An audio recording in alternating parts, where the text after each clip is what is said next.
Programang ito ay rated SPG. Striktong patnubay at gabay ng magulang ang kailangan. Maaaring may masiselang tema, lengguwahe, karahasan, sexual, horror o droga na hindi angkop sa mga bata.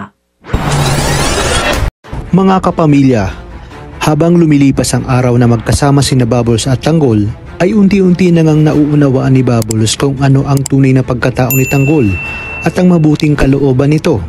Kaya naman di maikakaila na tuluyan ang nahulog ang kanyang loob sa binata. Gayunpaman ay hiniling niya sa Poong Nazareno na sana'y wag hayaang natuluyang mahulog ang kanyang loob kay Tanggol kung hindi naman ito nararapat sa kanya.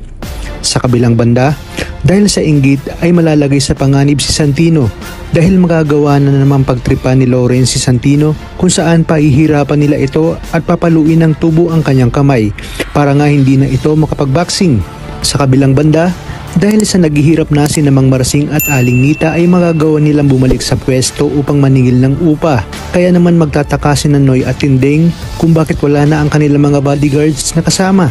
Dito na nga iginit ni Rhoda na malamang kailangan na mag-asawa ang pangpiyansa kay Edwin na siya ngang ikinagulat ng mag-asawa. Tinawag pa nga nilang sinungaling si Rhoda, ngunit ayon kay Rhoda, si Tinding mismo ang nagsabi sa kanya. Kaya naman dito sinabi ni Tinding na kung hindi pa umuno maniniwala ang mag-asawa ay bakit hindi nila ito puntahan sa presinto nang malaman nila ang totoo na nakakulong nga itong si Edwin. Agad namang pinuntahan ng mag-asawa si Edwin at malakas ang kutob nila na may kinalaman si Edwin kung bakit galit na galit si Ramon at marahil kaugnay ito sa illegal na negosyo ni Ramon. Sa pagbalik nga ni Tanggol sa Quiapo ay malalaman niyang kaya pala hindi nakadalaw ang kanyang pamilya dahil pinagbawalan ito ng kanyang tatay Rigor. Di naman maiwasan ni Tanggol na hindi mayakap ang kanyang lola Tinding dahil alam niyang nag-aalala na ito sa kanya.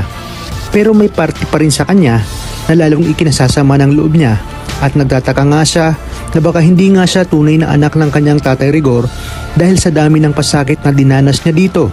Mga kapamilya, sa inyong palagay, matutulukan na kaya ang palaisipan na naglalaro sa isipan ni Tanggol sa oras na magkita sila ng kanyang tunay na amang si Ramon?